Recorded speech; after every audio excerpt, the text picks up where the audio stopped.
Living in remote Alaska is both beautiful and terrifying. In the summer, the long days and endless skies make you feel alive, but in winter, the darkness and silence are overwhelming.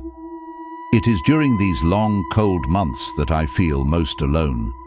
The snow-covered woods and tundra stretch out forever, blanketing the world in a white stillness. The only sound is the crunch of my boots on the snow or the creak of the ice underfoot. Often it feels like the silence is pressing in on me, a tangible force that makes my heart race and my breath quicken. It's not the predators, bears, wolves, or even the occasional wandering moose that scare me.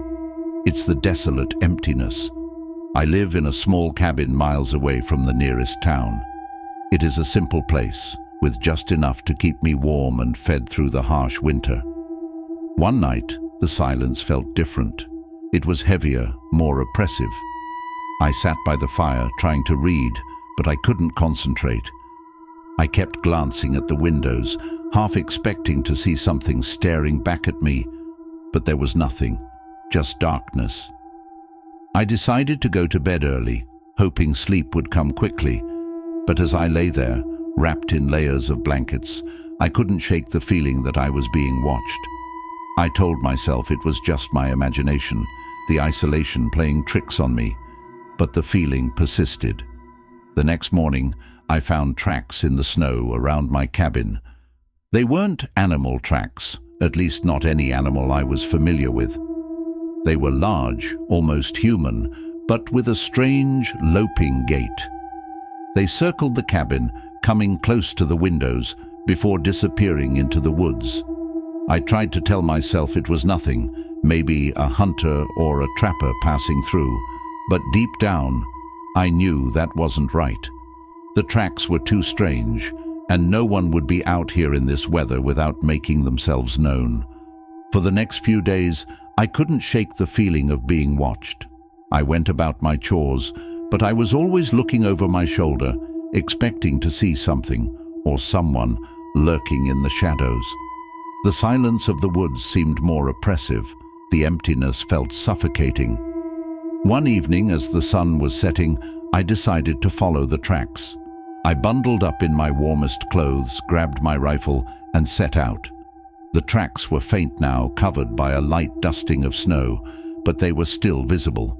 They led me deeper into the woods, away from the safety of my cabin. As I walked, the silence grew even more intense.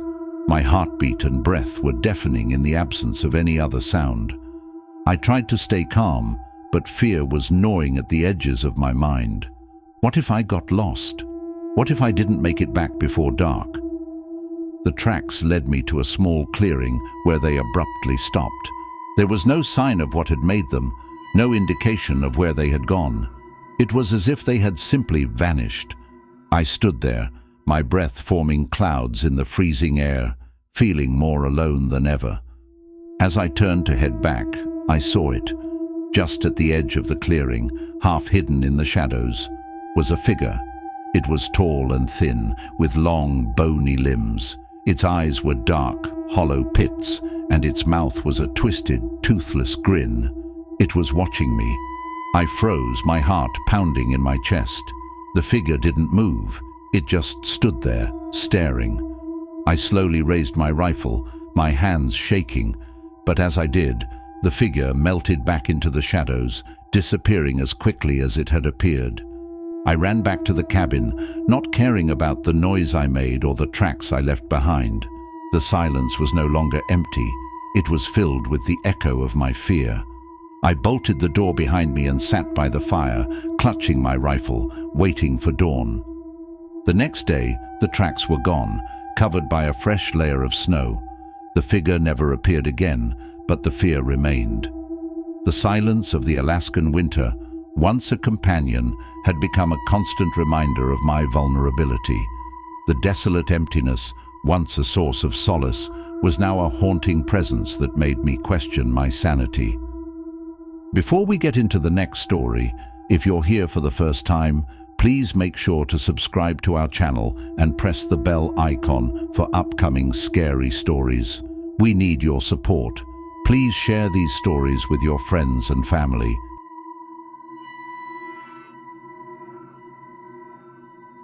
AI had been planning this solo camping trip for months. The thought of being alone in the wilderness, away from the noise and hustle of everyday life, was comforting.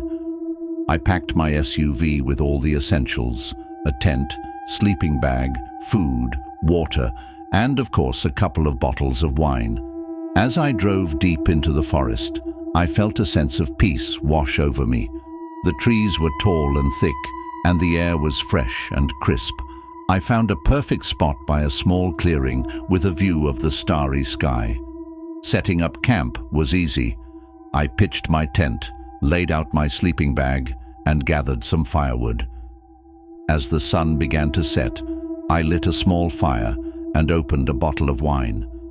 The crackling fire and the gentle rustling of the leaves were the only sounds. I felt completely at ease. I sipped my wine and watched the stars come out one by one. The sky was clear and the stars were bright. It was a perfect night. I must have fallen asleep under the stars because I woke up suddenly. It was still dark, but something had changed. The fire had burned down to embers and the air felt colder. Then I heard it, a distant chanting. It was soft at first, almost like a whisper, but it grew louder and more distinct. My heart started to race. I sat up and listened carefully. The chanting seemed to be coming from deep in the forest, far away but approaching. I tried to calm myself down. Maybe it was just my imagination or the wind playing tricks on me. But the chanting continued, growing louder and more rhythmic. It sounded eerie, like a ritual of some sort. I quickly crawled into my tent and grabbed my knife. I kept it close, lying down with my heart pounding in my chest. I tried to convince myself that I was safe, that no one could find me out here, but the chanting wouldn't stop. I felt a deep sense of unease. Eventually, exhaustion took over, and I fell into a restless sleep. When I woke up, it was morning. The sun was shining, and everything looked normal again. I felt silly for being so scared the night before. I packed up my things and decided to have breakfast. As I was getting ready to leave, I heard a knock on my SUV. It was a soft knock, almost hesitant. My heart skipped a beat. I turned slowly and saw a figure standing by the driver's side door. The figure was tall and thin, dressed in dark clothes. Their face was hidden in the shadow of a hood. I felt a surge of fear and screamed. The figure didn't move for a moment, then suddenly turned and ran into the forest. My scream echoed through the trees and the forest fell silent again. I stood there frozen, my mind racing. Who was that? How did they find me? Why were they here? I quickly packed up the rest of my gear and got into the SUV. My hands were shaking as I started the engine. I drove for a while, trying to put as much distance between me and that figure as possible. Hours later, I found a new spot to set up camp. It was far from where I had seen the figure, but I couldn't shake the feeling of being watched. That night, I didn't light a fire. I didn't drink any wine. I sat in my tent, clutching my knife and listening to every sound. The forest was alive with noises, rustling leaves, snapping twigs, distant animal calls.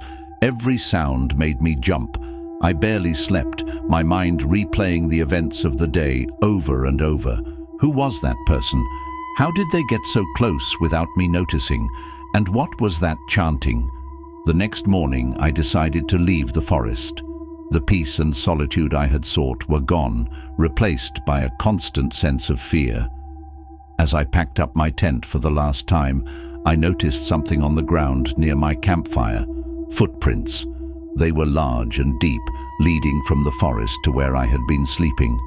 My heart raced as I realized the figure had been closer than I thought. I drove back to civilization, my mind swirling with questions and fear. I couldn't explain what had happened, but I knew I wouldn't be returning to that forest anytime soon. The memory of the chanting, the lurking figure, and the footprints would haunt me for a long time. The wilderness once a place of peace and solitude, had become a place of mystery and fear.